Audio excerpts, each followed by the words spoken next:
Hello दोस्तों, नमस्कार। कैसे हो? अच्छे होंगे, स्वस्थ होंगे और पढ़ाई करने में ज़बरदस्त तरीके से व्यस्त होंगे, क्योंकि महिला पर्यवेक्षक का एग्ज़ाम जस्ट आने ही वाला है। और आज हम आपको पोषण एवं स्वास्थ्य का 5वां वीडियो लेकर आए, पार्ट नंबर 5 लेकर आए, जिसमें अभी तक हम 4 पार्ट पढ़ा चुके हैं आपको, जिसमें 450 क्वेश्चन मैं आपको पढ़ा चुका हूँ पोषण एवं स्वास्थ्य से संबंधित। और साथ ही आपके एग्ज़ाम में ये 55 नंबर का आएगा। कितने नंबर का आएगा? 55 नंबर का। तो आज हम पढ़ने वाले हैं 450 से आगे के क्वेश्चन। 450 से आगे पढ़ेंगे। अब कितने क्वेश्चन पढ़ पाएंगे वो आपको पार्ट 5 नंबर में मिल जाएगा। 100-150 क्वेश्चन आज हम पढ़ेंगे। ठीक है साथियों, अगर अभी तक आपने हमारा वीडियो नहीं देखा तो आप देख लीजिए। इससे पहले वाले 4 पार्ट बहुत ही कम समय में सुपर फास्ट रिवीजन मैंने आपको करवाया है। जो भी साथी तैयारी कर रहे हैं महिला पर्यवेक्षक की, तो ये वीडियो उनके लिए बहुत ही मददगार साबित होंगे। तो स्वागत करते हैं आपका अपना YouTube channel Narayan academy family में। तो आज हम क्वेश्चन पढ़ने वाले हैं 450 से आगे। 450 से आगे हम आपको पढ़ाने वाले हैं। तो 450 में लास्ट क्वेश्चन हमने बताया था आपको, इनमें से कौन सा गर्भावस्था की समस्या नहीं है? तो दांत सड़ना गर्भावस्था की समस्या नहीं है, ये कल हमने आपको बताया था। अगला क्वेश्चन देख लीजिए, लिम्फोसाइट्स में शामिल है। तो लिम्फोसाइट में क्या शामिल है ये आपको बताना है। जिसमें शामिल है सेलुलर या सेल मध्यस्थता। लिम्फोसाइट में शामिल है सेलुलर या सेल मध्यस्थता। बिल्कुल। आगे बढ़ते हैं साथियों। आज हम आपको 50 प्रश्न पढ़ाएंगे। कितने प्रश्न? 50, जिससे कि हम 500 पे पहुंच जाएंगे और 500 से फिर नई सीरीज स्टार्ट हो जाएगी। स्तन में दूध में मौजूद इम्यूलिन ग्लोबिन है। स्तन में जो दूध है उसमें क्या मौजूद होते हैं? इम्यूलिन ग्लोबिन। तो क्या होते हैं? आगे बढ़ते हैं। इसमें IgA मौजूद होते हैं। IgA मौजूद होते हैं। जब संक्रमित शरीर के अंदर एंटीबॉडी का निर्माण होता है तो इसे कहते हैं, जब संक्रमित शरीर के अंदर एंटीबॉडी का निर्माण होता है तो इसे क्या कहते हैं? ये आपको बताना है। तो सक्रिय प्रतिरक्षा कहते हैं। अगर अभी तक आपने वीडियो नहीं देखे, पोषण एवं स्वास्थ्य से संबंधित बड़ा ही शानदार वीडियो है और आपके 500 क्वेश्चन उसके अंदर कवर करवाने वाले। आज हमारा 5वां पार्ट है पोषण एवं स्वास्थ्य का, जिसमें हम 500 क्वेश्चन के करीब पहुंचने वाले। माँ के दूध से बच्चे में प्रतिरक्षी का स्थानांतरण कहलाता है। माँ के दूध से बच्चे में प्रतिरक्षी का स्थानांतरण कहलाता है। तो ये आपको बताना है। स्वाभाविक रूप से प्राप्त निष्क्रिय प्रतिरक्षा। स्वाभाविक रूप से प्राप्त निष्क्रिय प्रतिरक्षा हुमरल प्रतिरक्षा द्वारा मध्यस्थता की जाती है।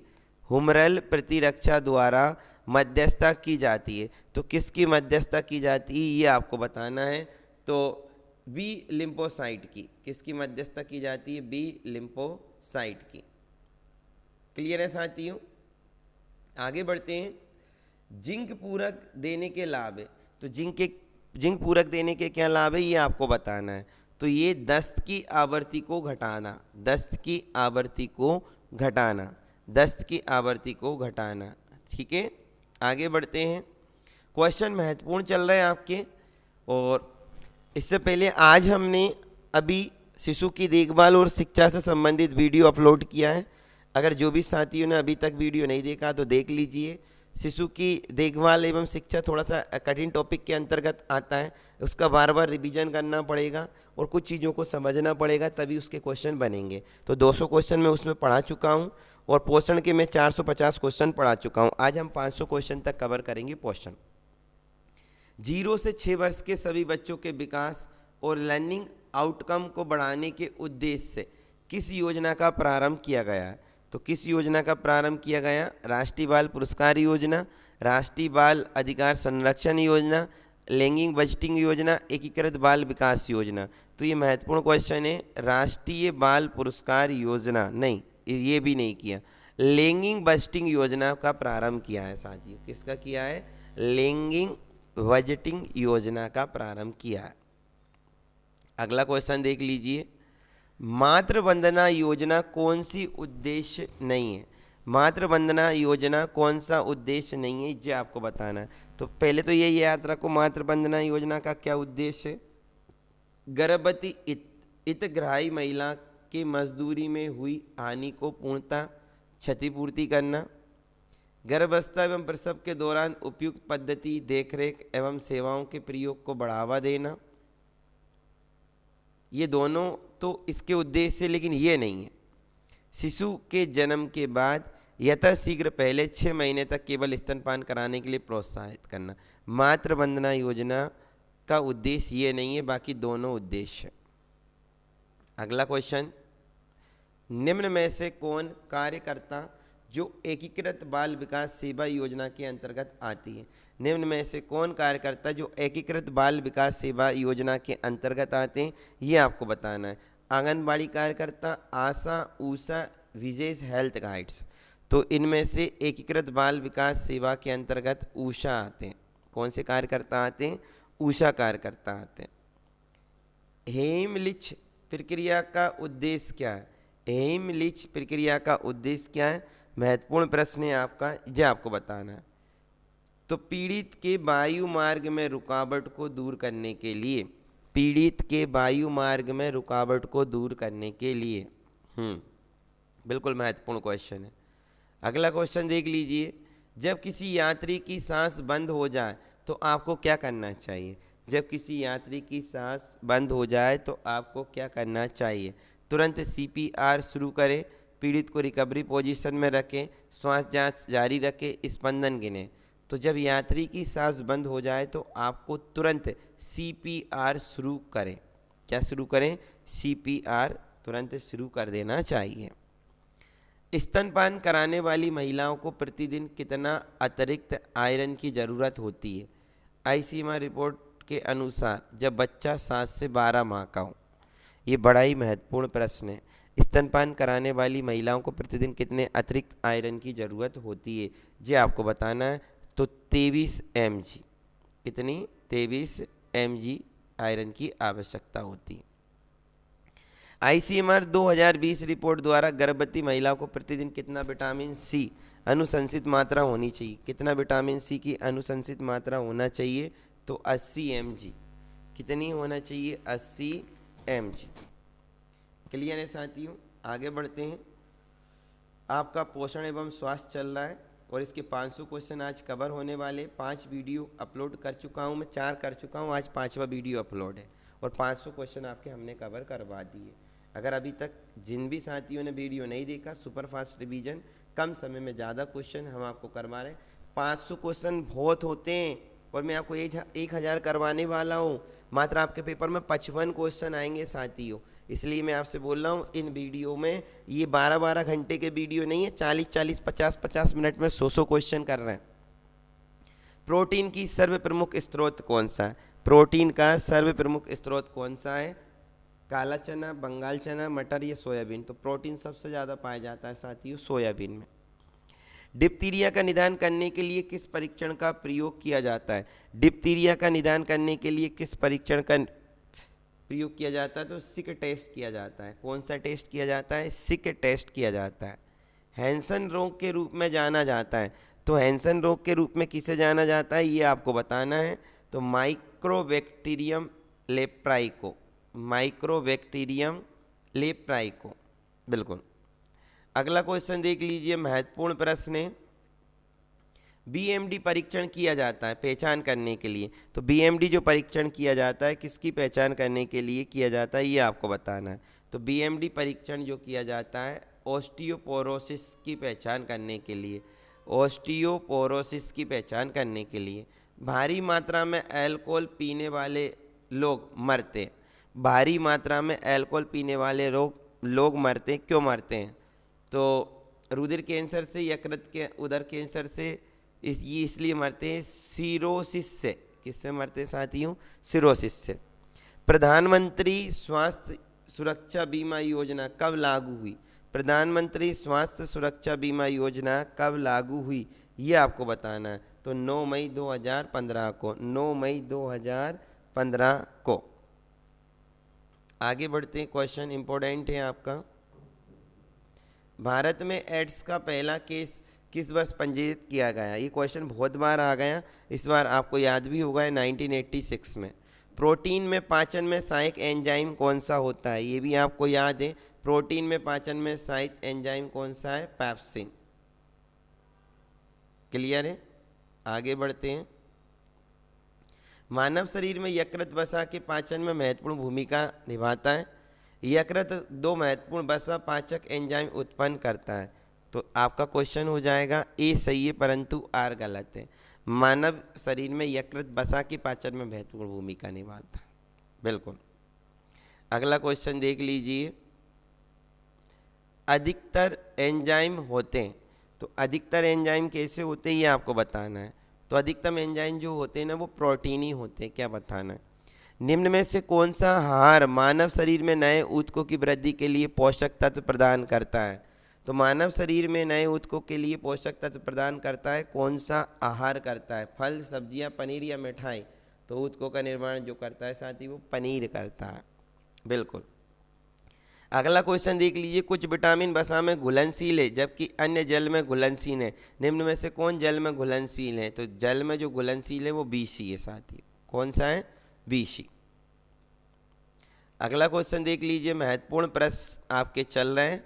जो भी साथियों ने अभी तक चैनल को सब्सक्राइब नहीं किया तो सब्सक्राइब कर लीजिए, क्योंकि आने वाले समय में हम आपको और भी सुपरफास्ट रिवीजन के अंतर्गत 2-2, 3-3 घंटे में 1-1 हज़ार क्वेश्चन भी आपका रिवीजन करवाने वाले। हम रिवीजन की बोल रहे हैं, आपको डिटेल पढ़ाने की नहीं बोल रहे, रिवीजन ही कर सकते हो लास्ट टाइम में आप।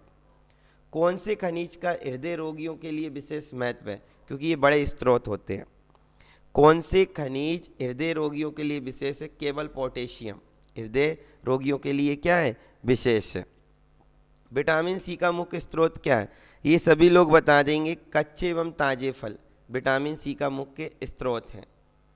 अगला क्वेश्चन देख लीजिए, विटामिन ई का महत्वपूर्ण स्रोत निम्नलिखित में से कौन सा है? विटामिन ई का महत्वपूर्ण स्रोत निम्नलिखित में से कौन सा है? तो विटामिन ताड़ का तेल, नारियल का तेल, सरसों का तेल, गेहूं, अंकुर का तेल। विटामिन ई का महत्वपूर्ण स्रोत है गेहूं, अंकुर का तेल। चलो अगला क्वेश्चन, कथन ए है, यदि कोई व्यक्ति हरी सब्जियां खाना बंद कर दे तो उसे रतौंधी हो जाएगी, कारण विटामिन ए की कमी हो जाएगी। अभी इसमें से आपको बताना कौन सा सही है और कौन सा गलत। ई गलत है परंतु आर सही है। यदि कोई व्यक्ति हरी सब्जी बंद करना, रतौंधी हरी सब्जी से नहीं होता है, ठीक है ना, लेकिन विटामिन ए की कमी हो जाएगी। हरी सब्जी बंद कर देंगे तो कौन सी कमी हो जाएगी? विटामिन ए की। तो ए गलत है परंतु आर क्या है? सही है। क्लियर है? आगे बढ़ो साथियों, महत्वपूर्ण प्रश्न आपका चल रहा है। एक मनुष्य को बेरी सूखा रोग व स्कर्वी की बीमारी होगी यदि वे नहीं ले रहा है, तो क्या नहीं ले रहा है? तो ये महत्वपूर्ण क्वेश्चन है। विटामिन B1, D एवं C अगर नहीं लेगा तो उसको बेरी सूखा रोग व स्कर्वी की बीमारी हो जाएगी। क्लियर है साथी? एक कठोर परिश्रम करने वाले पुरुष की दैनिक ऊर्जा की आवश्यकता होती है। जो कठोर परिश्रम करता है उस पुरुष को कितनी कैलोरी की आवश्यकता होती है? तो 3000 कैलोरी की आवश्यकता होती है। कितनी कैलोरी की आवश्यकता होती है?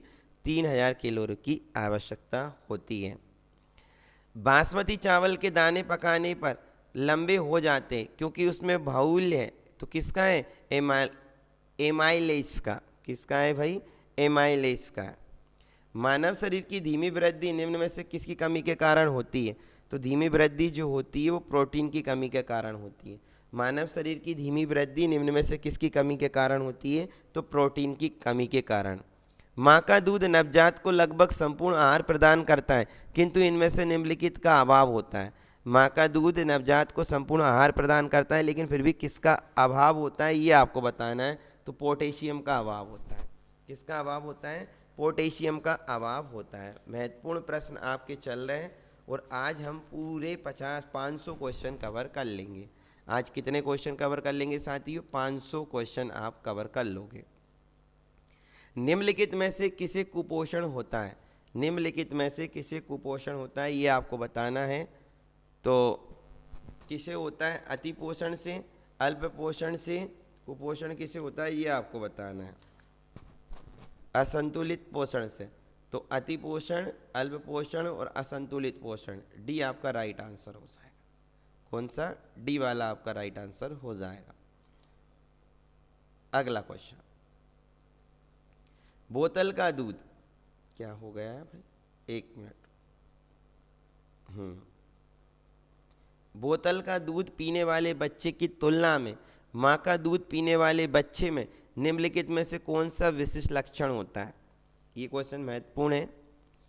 तो वे कम मोटा होता है, उसमें रोगों का प्रतिरोध करने की क्षमता अधिक होती है, उसमें विटामिन और प्रोटीन अधिक मिलते हैं, उसकी लंबाई असामान्य वृद्धि। ये नहीं होगा, ये आपका राइट आंसर होता है। वे मोटा होता है, उसमें रोगों को प्रतिरोध करने की क्षमता अधिक होती है, उसे विटामिन और प्रोटीन अधिक मिलते हैं। ये क्वेश्चन का आंसर होगा। अलसी किसका प्रचुर स्रोत है? अलसी किसका प्रचुर स्रोत है? ओमेगा 3 वसीय अम्ल का, ओमेगा 3 वसीय अम्ल का। अगला क्वेश्चन देख लीजिए, पीतपिंड कहाँ पाई जाने वाली कोशिका की सहती है? पीतपिंड कही जाने वाली कोशिका, ये आपको बताना। तो अंडाशय में। अगर अग्नाशय में खराबी हो तो क्या होगा? अगर अग्नाशय में खराबी हो तो क्या होगा? इंसुलिन और ग्लूकेगोन नहीं बनेंगे, इंसुलिन और ग्लूकेगोन नहीं बनेंगे। इंसुलिन है तो इंसुलिन क्या है भाई? प्रोटीन है। इंसुलिन क्या है? प्रोटीन है। चलो आगे बढ़ते हैं। मानव भ्रूण का हृदय कब स्पंद करने लगता है? मानव भ्रूण का हृदय कब स्पंद करने लगता है? अपने परिवर्धन के चतुर्थ सप्ताह में, अपने परिवर्धन के चतुर्थ सप्ताह में। निम्नलिखित में से कौन सी कला परिवर्धनशील भ्रूण की शुष्कन में से रक्षा करती है? निम्नलिखित में से कौन सी कला परिवर्धनशील भ्रूण की शुष्कन से रक्षा करती है? ये आपको बताना है भाई।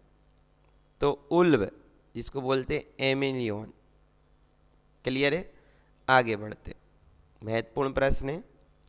थायराइड ग्रंथि से थायरोक्सिन स्त्रावित करने के लिए उत्तेजित करने वाला अंतःस्त्रावी हार्मोन कौन सा है? ये आपको बताना है। तो TSH। कौन सा है? TSH। इनमें से कौन सी बीमारी कोरोना वायरस से संबंधित है? कौन सी बीमारी कोरोना वायरस से? तो मर्स भी है, सोर्स भी है, कोविड-19 भी है। उपरोक्त सभी आंसर हो जाएगा, नहीं तो आप ए लगा के खुश हो जाओ। उपरोक्त सभी। कोविशील्ड भारत की कोविड वैक्सीन जिसे WHO द्वारा अनुमोदित किया गया है, किसके द्वारा निर्मित होती है? WHO, world health organisation. इसकी जो स्थापना हुई थी 7 अप्रैल 1948 को, 1948 में। तो किसके द्वारा अनुमानित किया गया था? वो निर्मित है। ये बहुत चर्चा में भी हुई थी। तो सीरम इंस्टीट्यूट द्वारा। किसके द्वारा? सीरम इंस्टीट्यूट द्वारा। वयस्कों को दी जाने वाली कोविशील्ड वैक्सीन के प्रत्येक डोज की मात्रा कितनी होती है?